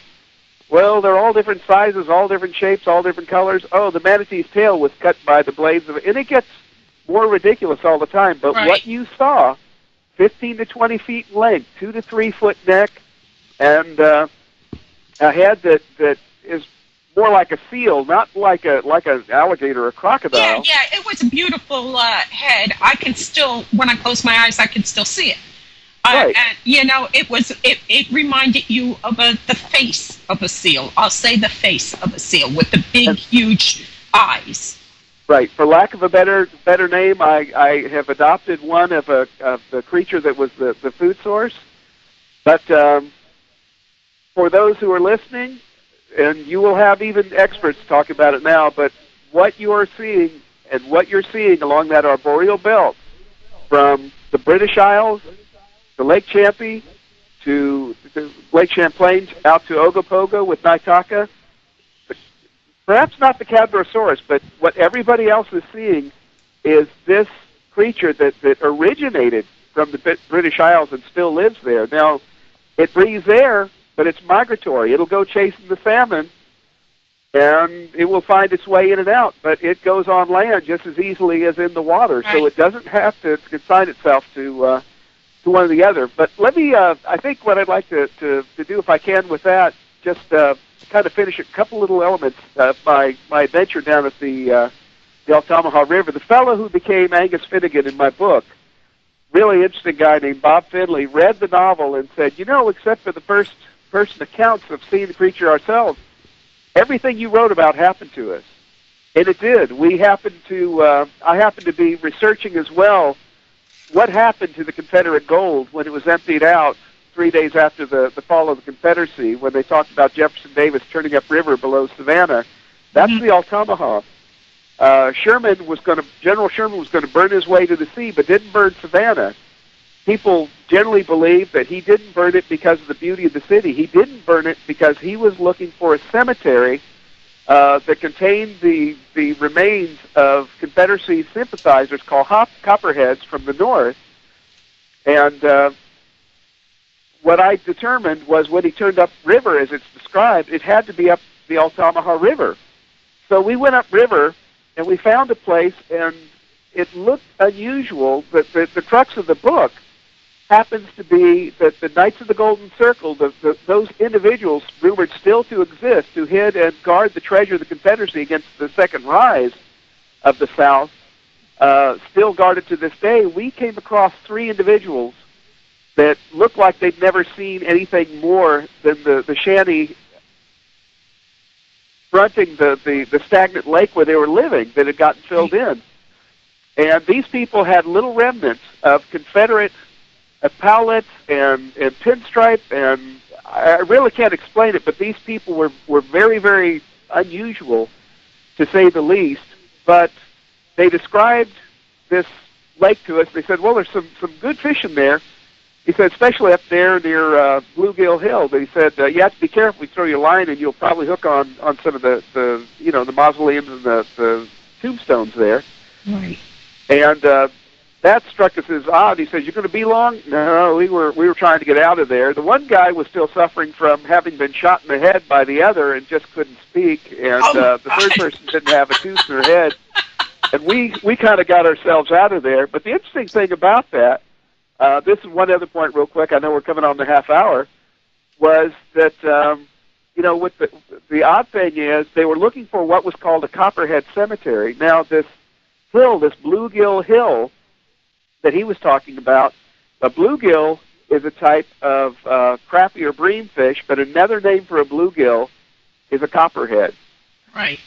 And this man got us out of there, and if you've ever heard the stories of the Knights of the Golden Circle, they were the ones who guarded the Confederate treasure, and some say still guard it to this day. Mm-hmm. Dakota did an episode on it. Yep. Right. And so we got out of there, but that really happened to us, and just kind of a footnote to my story on Dick Rayner and also Dan Taylor. I went up to Hardyville, which is a small town, I guess near Hilton Head, but I found the warehouse where not only where the Nessa 2 was incomplete, but someone had bought the warehouse and was going to scrap them for iron. And I backed up to get a full picture of the Nessa 2, which was an impressive 40 to 45 foot long one-man sub, and I bumped into the trailer and turned around, and I have a picture of it, but the Viper fish was also sitting in it, that little submarine from 1969. Mm-hmm. I found it, and the man who bought the warehouse didn't take anything more of them than Man in the Moon. He said, well, if you can get them out of here, you can keep them. I didn't have the resources, so I contacted Dan Taylor's widow, who got in touch with the oceanographer who was working with him to try and get back over to Loch Ness to take the submarine, and she has them in mothballs in Atlanta. I'm trying right now to get them into Lauren Coleman's Cryptozoological Museum in Portland, Maine. That hasn't gone so well over the last 5 years, but it's kind of a sad footnote. But how determined would someone be if he was making up a story to spend $750,000 in the last 30 years of his life to build a ship that ultimately he was not able to ever put into the waters where the sighting originally occurred, that prompted him into such an obsession? And it was fascinating. It's in the book as well, but everything except first person is absolutely true. What happened to us in that third novel, it is more autobiographical than the other two put together. Right. There's one thing about most people who are really researching something. You know, when we go to meet them, and I always bring this story up, and it kind of drives it home, and that's why I use it. Not many people know that Vincent Price was a frustrated painter. He really wanted to be a painter, and he loved art. And what he would do was he would take some movie, in England, one of those movies, and he would take, his money and pick up a piece of art. Well, he invited the cast from one of those movies to his room for a wrap-up thing, and everybody was like, oh my God, we're going to Vincent Price's suite.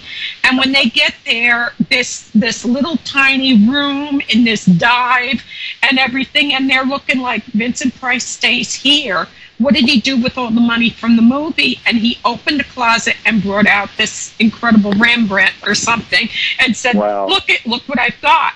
We expect, I don't know why, maybe because of TV and the way that show Ghostbusters made them filthy rich and everything. We expect people who are researchers to be filthy rich, to be running around with Porsches and that. But the reality is people who are really dedicated very rarely can afford to put dinner on the table the next night because a test tube is more important, and so I think people who really would meet researchers would be really shocked to find out how many of them are dirt poor. We have a question, but we're going to go to break, and we'll ask the question when we come back about Bigfoot and the Abominable Man. The last song that we're going to do tonight is going to be Summer in the City, and I picked that because of the sweltering heat and all, the Loving Spoonful. I thought that would be a good song for tonight. So we're going to be right back with Dallas Tanner. We'll be wrapping up and talking about where you can find him and everything else, where you can find his books. Smoochie has already bought one of the Kindle books while she was listening tonight. So there you go there. We'll be right back. This is GameCon Radio, and we're rocking your world. Let's do it. You are listening to GameCon Radio.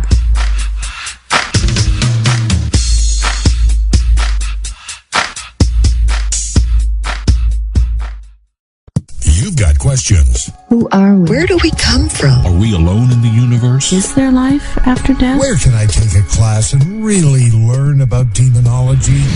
Now, get the answers. For a decade, the American Institute of Metaphysics has offered the ultimate in courses designed to serve as the foundation in your search for life's questions. The courses cover a variety of subject areas and consist of wide-ranging alternative sciences, theories, and philosophies. Each course comes complete with textbooks, work materials, and instructions. The courses allow you the freedom to pursue your own areas of interest according to your schedule. Whether it's UFOs, life after death, demonology, cryptozoology, and more, you've got questions. We've got answers. Visit www.instituteofmetaphysics.com or call 877-623-3241 and start your search now. Welcome back to Moebanshees, Lair, Visionary Talk Radio. If you guys have been enjoying the discussion here, you should hear it behind the commercials and all. You'd be flipping out. We have another question, and I want to talk to it. But first, tell them where they can find you. Your books are on Amazon, right? Yeah, my books are pretty well available everywhere, but you can get the physical copies of the books basically through your local bookstore. They can order it. It's online, Barnes & Noble, Amazon. And, of course, we're part of the digital age now, so you can get the Kindle version. And a couple things about my books I always try to explain to people. I do try to educate as much as entertain. The novels are huge. They're very, very large. And I've done it more than one editor, and I've got another set of editing it's going to go through. But basically, as I said, I feel like I'm a better researcher than I am an author when it comes to fiction. Mm-hmm. But everything in there happened to somebody, whether it happened to me or someone else. The third novel, Wake of the Lake Monster, is the most autobiographical, because the only thing that didn't happen to me were the first-person sightings and, of course, the more destructive encounters that come toward the end of the book. But it's fun. I enjoy it, and I've got other novels I've written that are lined up and ready to be published. And but the novels are huge, and bless your heart if you can wade through them. And I hope you do learn something, and that you do like them, and that you let me know about it, let others know about it. Yeah, and your site, it's on charter.net, right? Yeah, you can go to DallasTanner.com. Okay. And that will take you to it. I do have older sites out there, and people find them every now and again. But DallasTanner.com will take you to the latest version of it. I have a lot of, presences on a lot of other cryptozoological sites because I've been at this for quite a while. But the one under my own name is the one that really talks about my research and about the books, and it's pretty much up to date. It doesn't contain a whole lot about my fifth novel, except one little blurb or story. But I didn't really forsake the cryptozoological fiction, but I wanted to take a break from it. But since I think we're still talking a bit about Bigfoot, you had a listener that had a question regarding it? Yeah, it says you've talked and written about Bigfoot, but have you researched the abominable snowman? And that's coming out of England. I did. I thought that was part of the whole mythos, the part of the lore. I learned about basically the legends about it and what it was portended to be, at least. How Edward Hillary thought, okay, we're the first people to, to ascend Mount Everest, and they find these footprints. And what I learned was that between the peaks in the Himalayas, you have these temperate areas where there are actually stretches of jungle. And I own several old volumes that described the abominable snowman, as it's called, or the Yeti. And I believe the Sherpas, this term translates not as abominable. I think it's like with Bigfoot. The press came up with the name of it, the newspapers. But Yeti to the Sherpas means that over there, and that's all it is. They don't know what to call it, but it is a smaller. I almost hesitate to call it a bipedal creature. It'll walk on fours as much as like a pungent, like a knuckle walker. We had the what was called the Gigantopithecus that supposedly traveled across the Bering Strait and when there was a land bridge and it became what they believed to be Bigfoot. But what I believe the abominable snowman to be, I do believe it's a real creature, but I do believe it is probably a type of indigenous ape-like creature that uses the mountain passes to go between these temperate jungle zones that actually happen to be there. And I think there's a little more mundane or earthly explanation for it. Of course, the whole story about the scalp in the monastery and the finger bones and everything. The finger bones were actually human. The sagittal crest or the hair and skin was actually from a yak. It doesn't diminish the actuality of this creature that could possibly live, but I do believe that it really has more to do with something not really mundane as an undiscovered primate that lives in those temperate areas, in those jungle zones, and just uses the mountain passes to go between them. You were talking about pieces of skin. You obviously have heard about the story where Jimmy Stewart, his wife, snuck back that one finger to England, and for that explorer, that adventurer back in the 50s, and it turned out they finally just did the DNA, and it turns out it's a human finger. Right. And there's quite a bit of that. The problem that you run into now, I've got some interesting things that have been sent to me.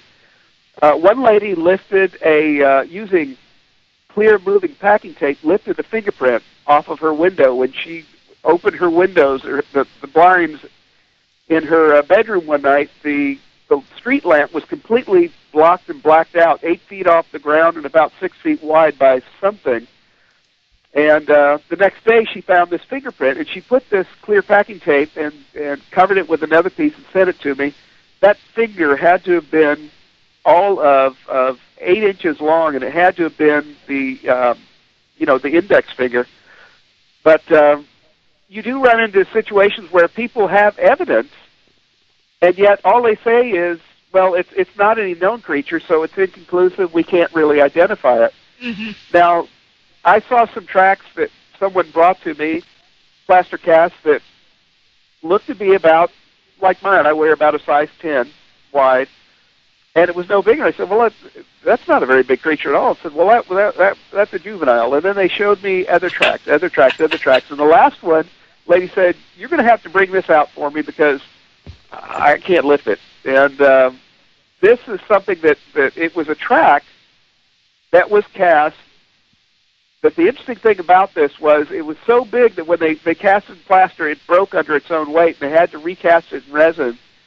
This thing was a footprint, and it had the dermal ridges and even evidence of scarring. It had that kind of bony outcropping on the outstep of the foot.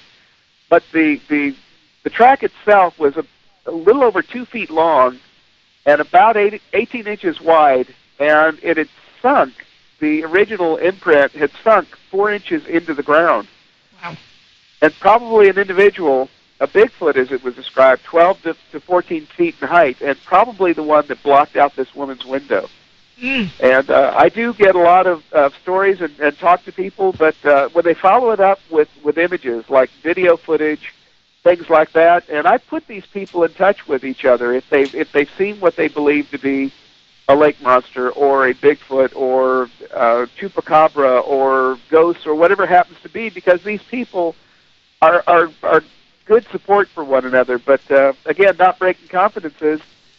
These people who experience them literally across generations if they do nothing to, I guess for lack of a better term, rat them out and let people know where they are. And it's true all over. You can call them myths and legends, and that keeps them safe. And I think that's why shamanistic communities never say any more than they do about these, like the Makola Mbembe, the pygmies will talk about these creatures, but they're not going out looking for anybody to invade their homeland in the Cameroon just to be able to give away their way of life. And that's what would have happened with the Altameha, as it almost happened with Bishopville. What they saw 2 years ago, that was no dog. And that dog did not kill the livestock or the animals that disappeared.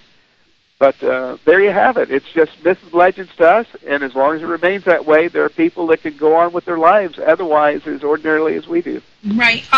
You wrote a book, and it features a story about the Shroud of Turin, right? Yes. I had Barry Schwartz on my show in May, and he was one of the 1970 whatever dream team that took the shroud down and tested it. So what did you find out in your research about this shroud?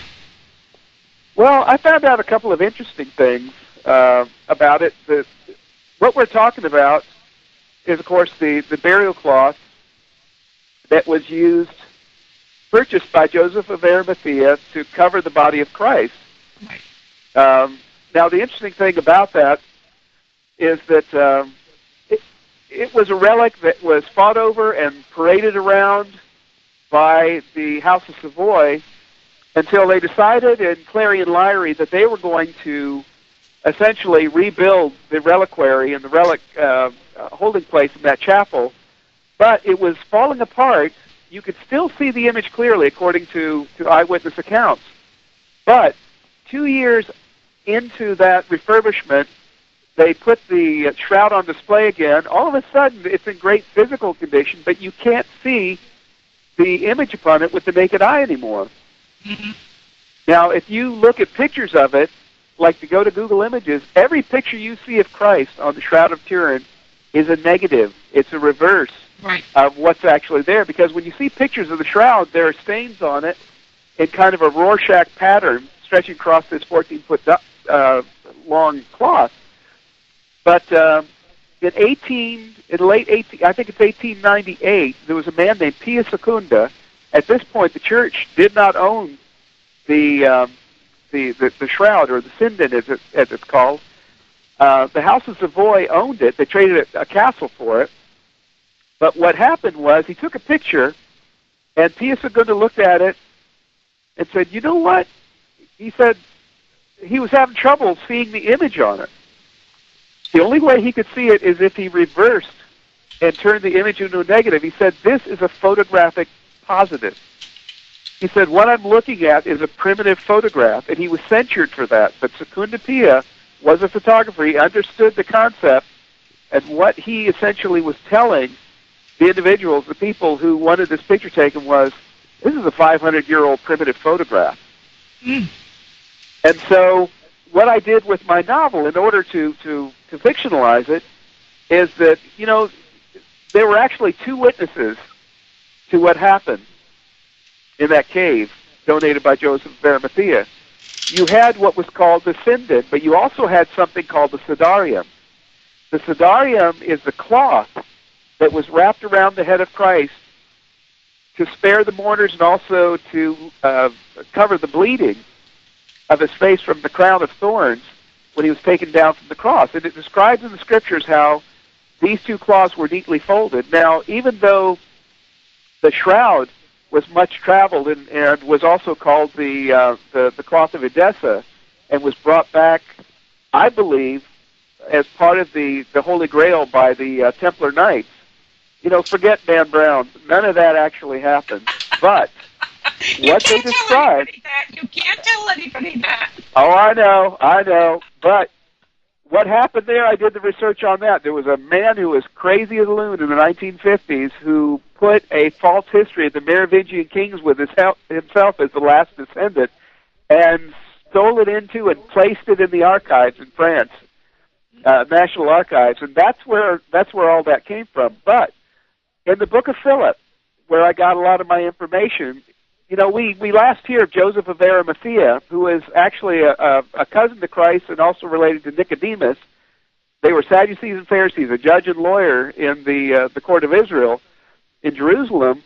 He steals away with some of what they called the 70 to travel abroad, to get away, because the last we hear of him in the book of Acts is he is in jail. He said he only took 3 items with him. He took the cup used at the Last Supper and 2 vessels. One had held the blood of Christ, one had held the body of Christ.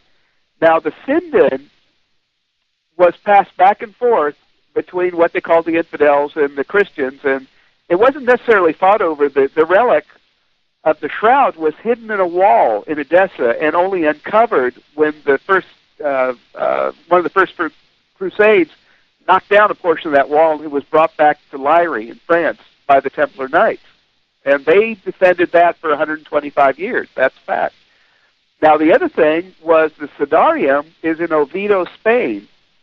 The face cloth never left except one time out of Oviedo when it was put in what was called the Mountain of the Kings under protection when the Moors, for a time, occupied for about a century, that area near Toledo in Spain. But there had been testing done where there were 70 points of articulation between the face on the Sinden and the face, with the serum and the blood and the features imprinted upon it, that said, these did come from one another. The two together are called the Athonia. Both have miracles attested to them, and by church decree, in 1983, the House of Savoy used relics the way all the royalty did in order to gain followers.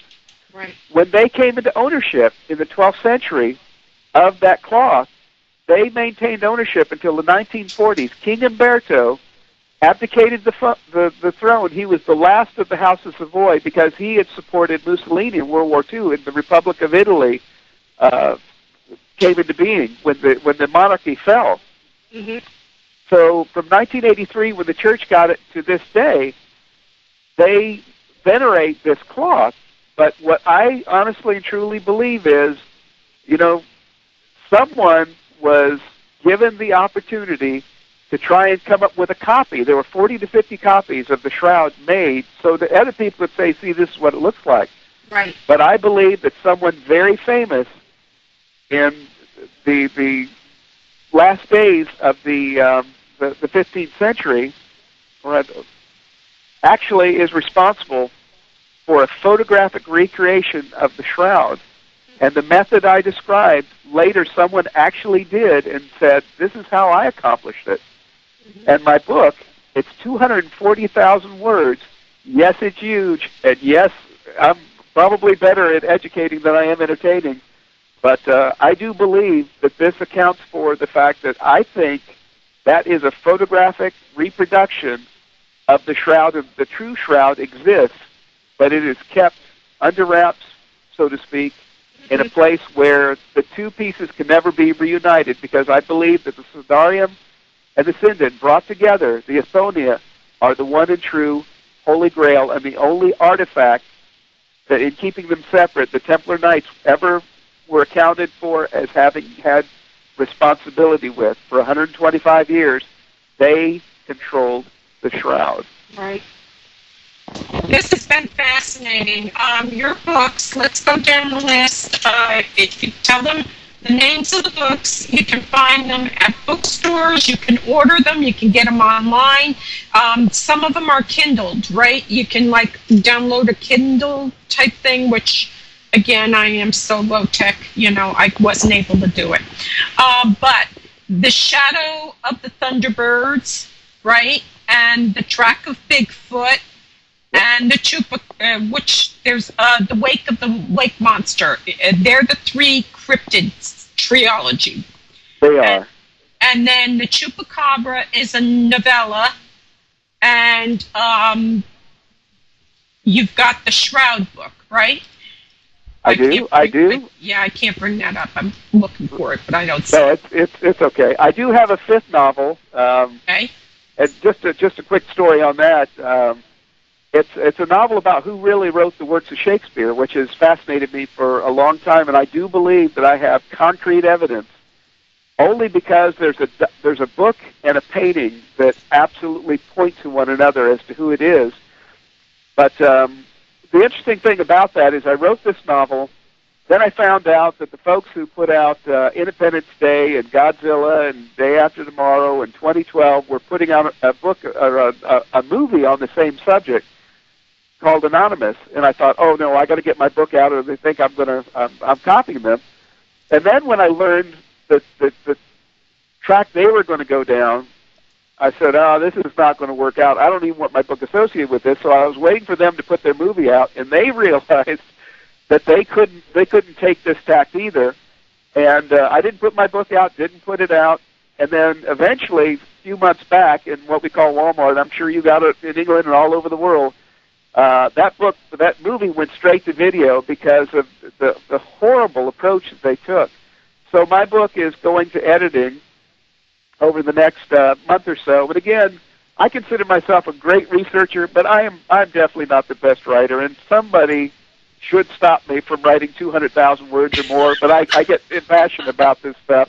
But I honestly and truly believe that I have the incontrovertible evidence for who wrote the works of Shakespeare, and people would be absolutely surprised. But it does take place in North Wales, and it also incorporates some of the elements of the Arthurian legends. And I love this stuff. We were talking offline, over the break one time. I'm German on both sides of my family, but I love anything that has to do with the British Isles, and I spent time going to Loch Ness, didn't find anything myself. But if you get a chance, if you like the book, or if there's something you don't like, just let me know. If there's something you disagree with, you're going to learn something about the Templars. It's going to make you want to throw the book down, but I can pass you the proof on it. But the Templar Knights are actually the first buccaneers and pirates, and it's factual. You won't like it, but it's the truth, like everything else in the book. And I hope you've enjoyed this couple of hours. I've had a blast, and I do appreciate you bringing me on, Mo. Thank you. This was really good. And as I said, the show will be up on YouTube. We have to take the music out, guys, because YouTube doesn't want any problems. But it'll also be on Podomatic, so you can download it with the music if you guys want. I want to just thank you so much for coming on, and tell everybody next week we're going to have another author on, Jeff Mudgett, Mudgett, and his book is called Bloodstains. And what it turns out is there was a man called Herman Webster Mudgett, a.k.a. H.H. Holmes, and he's believed to be America's first serial murderer and a prolific mass murderer. And as it turns out, he turned out to be Jeff Mudgett's ancestor. And when he found out who this guy was, he started researching and found out a lot about this cold-blooded killer and his borderline personality disorder. He really dove into this, and this was an incredible chamber of horrors, they called this guy's house. So I can't wait to have him on. I think it's going to be a great show. I want to thank everybody for listening in, and as I said, if you go to Dallas Turner, if you Google it, you can find him on charter.net and dallasturner.com and Amazon. You can find his books. They all look outstanding. I've read bits and pieces of all of them to prepare for tonight. I really enjoyed this, Dallas. Thank you so much. You're quite welcome. I do love this stuff, and there's if we ever get a chance and you want to bring me back on again, I've also got an interesting story about a set of photographs that fell into my lap that have confused and bewildered experts in not only the paranormal but also in the field of photography. So if we get a chance at some point, you're looking for someone just to fill a little bit of time, feel free to call on me anytime. I'm always available. Okay, cool. Thank you so much, and God bless you, and you be safe out there. Don't take no chances, okay? And with that, I want to wish everybody a good evening. Please, be cool. Don't do anything strange. It's really hot. We've got some really severe weather moving through. Everybody thanks you for coming on, and they're also saying bring them back on, Mo. So everybody enjoyed this show tonight. Everybody had a good time. So with that, I'm going to say good night. We'll see you next week. God bless you all. Please stay safe. I love you all. Good night. Somewhere over the rainbow, birds fly. Birds fly over the rainbow. Why, oh, can't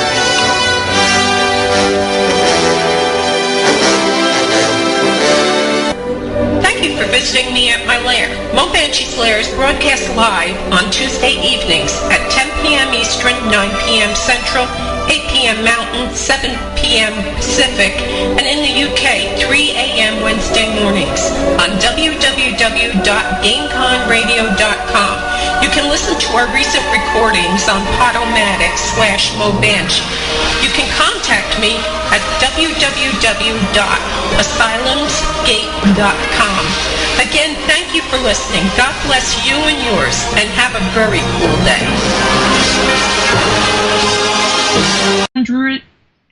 325,000 maybe pounds. I think it's pounds.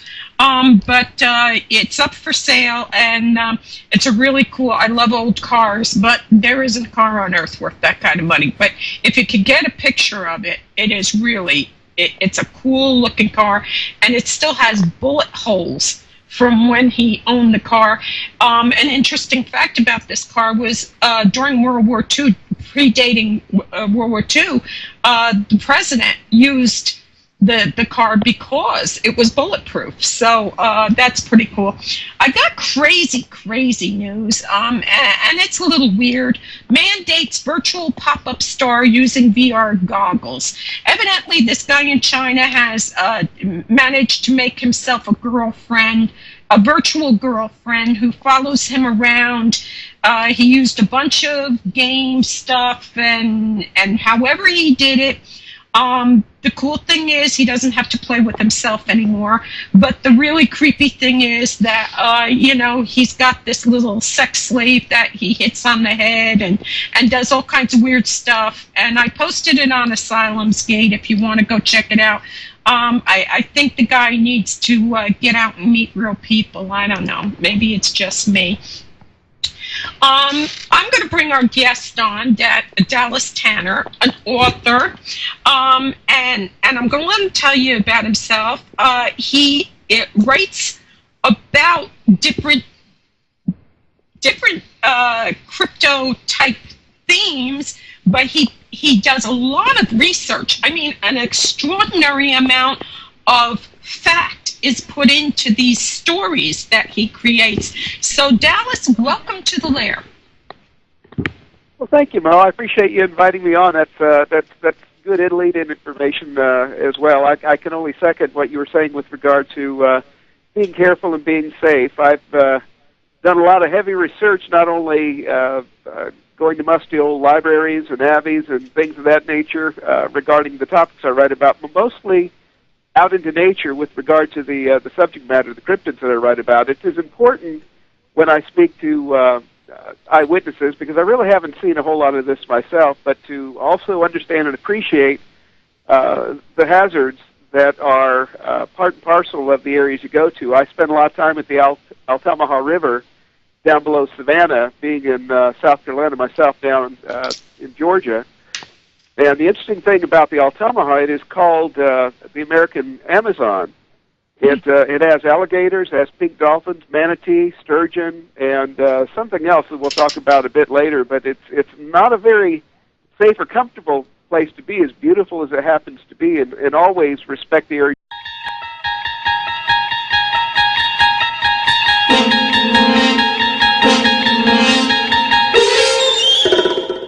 The opinions and views expressed in the following presentation do not necessarily reflect those of GameCon Radio or its affiliates.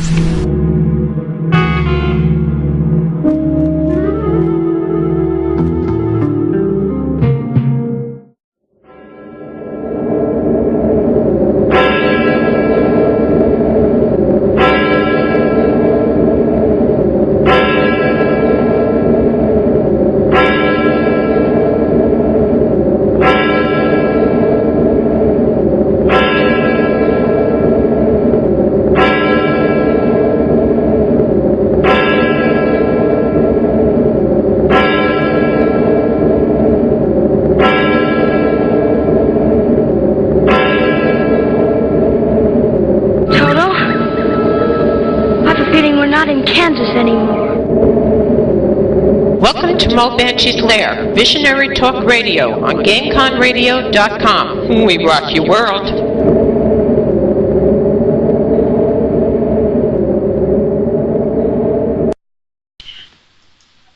Welcome to Moebanshees Lair, Visionary Talk Radio on GameConRadio.com. We rock your game. I hope that everybody had a good 4th of July. I know that there is a good section of the United States that has been just reeling from horrid, horrid weather conditions. South Jersey, we went on vacation, and anybody who comes to my site, asylumskate.com, you're going to know we did not stay on vacation because we lost the lights, and I was good for the first 4 or 5 days, and then I said, screw this, and I came home with my tail between my legs too. This old girl, she's not up for that stuff anymore. And when you're talking 104 degrees and all that, I just gave up. But there's a lot of the country that still is having a really hard time getting their power back up. And I can only say kudos to the guys that are out there working the lines, because I know we have guys from Jersey Central Power and Light down. They were down for 9 days in West Virginia over by the Ohio border trying to get people back on, and my daughter said it looked like a war zone had gone through. So I hope to God everybody gets their power on, and I hope everybody is safe, and I cannot stress this enough. Let me try to do this. I cannot stress this enough. When you are extremely hot, sitting in a tub of cool water can bring your body heat down. And you just leave the water in there, but you got to be careful with children and animals that they don't get in there, and then you have an accident. So, making sure even your ankles are in cool water. That means a whole world. That means a whole world of cool for you. So always, keep your wits about you. And if you think you're starting to get in trouble from heat, you probably already are. So you should always have a phone charger that works in your car, because if your power goes down, you lose the power in your phone. You don't have any way to recharge your phone. But if you've got a tank of gas in your car, you can go out and charge your phone, and you can get help, and you can find out where to go for help. So these are just little tips I hope everybody pays attention to. It's better to have a list of places where you can go, know where you're going to be able to get ice, water, and that kind of thing. You can't wait for this stuff to happen and then you're lost. You haven't got anything. I always tell people, have a bug out room. Have like a closet where you keep your animals' crates, your animals' medicine. You have the things, papers that are important for you in case you got to get out of Dodge early. You're not running from one room for one thing to another room for another thing.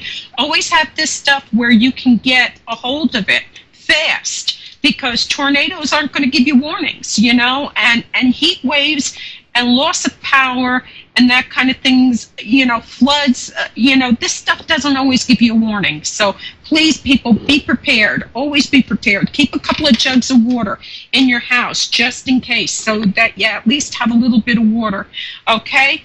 Enough said. I want to welcome everybody that's listening. I want to remind everybody we have a schedule page on Game Gone Radio, and we have a lot of great shows and DJs, and there's always something going on. There's music going 24/7. There's great shows. So I hope everybody will check that out. I hate being the preacher. I don't enjoy it. And the reason I don't enjoy it is because people look at me and say, "Oh, you're a wet blanket. You're not fun." But when I tell people cemeteries, you've got to be careful in cemeteries. Everybody wants to hunt ghosts, even though they've never done anything to deserve being hunted. Everybody wants to be a ghost hunter now, and they go into cemeteries and they wander at night and they do things. And when I say you don't understand that, there's a lot of bad things that can happen. You can go through a gopher hole. You can be bit by a snake. If you go in there at night, there's not always good people in these places hiding. Cemeteries are wonderful time capsules, and I love cemeteries because when you walk through a cemetery, you get a real feel for who was who in that town. It's a history lesson. It truly is. But this week, there was a huge tragedy in Glenwood Cemetery, and it's in Utah. A 4-year-old boy died. His family was on an outing in a historic cemetery, Glenwood Cemetery in Park City, and a 6-foot-tall headstone detached from its base and fell on him. And it took a few men to lift the headstone up. It was about 4 inches thick, weighed hundreds of pounds, and the little boy did die from head injuries. Please, people, there's a reason there are sidewalks, and there's a reason there are roads. Stick to the sidewalks, stick to the roads. Don't let your kids climb around these monuments. It's dangerous stuff. I'm hearing an echo. Okay. So it's very dangerous. A kid, you can go through a gopher hole, you can break an ankle. You've got to be careful because cemeteries, unfortunately, they're not always maintained like we think they should be. Families don't go and take care of it. They bury their family member and then nobody goes back until the next member dies. So what happens is the stones become compromised. People go in and they mess around with them. They push them. They try to knock them down. This dislodges it. This breaks the cement. And terrible things can happen like this. And my sincere sympathy goes out to this child's family. I cannot imagine how this family is coping with this at this point. This is a terrible thing to happen. And I just hope everybody knows that, yes, they're wonderful places to be, but don't let your kid climb around stones. Be careful around them, please. This goes back to 2 years ago, whatever, where the young guy, he's going to be a ghost buster. He takes his whole team out into one of these trestles, and nobody thought, wow, the train's going to come through. What do we do? And what happens? He gets killed. People, you got to use your brains. This isn't game time. This is real stuff that goes on. So I hate being the preacher. I hate being the one that has to come out and say, please, what the hell is wrong with you people? But please, don't be doing this stuff. This is dangerous, dangerous stuff. Another item in the news, which I love, Al Capone's bulletproof car will be sold for, it looks like, $3,200. Going into, and with regard to ghost hunting, haven't done a lot of it. Have had some stuff brought to me that I'll talk about a bit later as well. But you're usually talking about areas that are pretty dilapidated and have a history of just decay and ruin in addition to the tragedy. But just to kind of introduce myself, I guess really the best way to describe it, you did perfectly. I'm first and foremost a researcher. and a lot of people would happen to say that I was more or less someone who's looking to educate as well as entertain. I'm the author of the Cryptids trilogy, which consists of 3 massive books. Think Terry Goodkind and write cryptofiction. That's pretty well me. My books push 200 to 250,000 words, and 2.5 times the size of anything that most sane people would write, especially in this digital age with the Kindle and digital publishing. Mm-hmm. But I wrote, first of all, the Shadow of the Thunderbird, which I think remains to date the only Thunderbird novel out there. Tracking the Bigfoot was the second, and the third volume, the last volume that actually involves the Altamaha River, is Wake of the Lake Monster. The interesting thing about these is I began with an indigenous people that in their totem, their shamanistic society, they more or less deified these creatures. So I talked about the Anasazi in the first book and what happened at Mesa Verde and why the people disappeared out of Chaco Core, and on Tracking the Bigfoot about the Salish Indians and the tribe that they called the Angry Brothers and why they bound their own heads up to look more like them. And in Wake of the Lake Monster, because I really didn't want to go after Champion Loch Ness, although I've been to those areas, Ogopogo. A good friend of mine, Lee Murphy, had already written about Nautaka. I wanted to pick one that would kind of solidify what I had gotten into cryptozoology about in the first place, which was there was a lot of talk saying that nothing of a cryptozoological interest would actually occurs in the American Southeast, which I think I've pretty well changed that theory and philosophy. I'm good friends with Liston Truesdale, the sheriff of Bishopville, and something called Lizard Man, and did a lot of research on that and learned that I did at least come to a conclusion that he agreed with as to the species of the thing. But I've been doing this for probably, again, about 10 years. I began with one publisher, went out on my own independent, formed the Trilogist Media Group, where I do books and film and music. I'm an accomplished musician. That's where I started years and years ago. But I've been working at this thing, like I said, about a decade. I have a background in radio, as you do here. Artist First, Bigfoot Central, Paranormal Airwaves. And I spent 2 years as one of the, I guess you'd call it the subject matter expert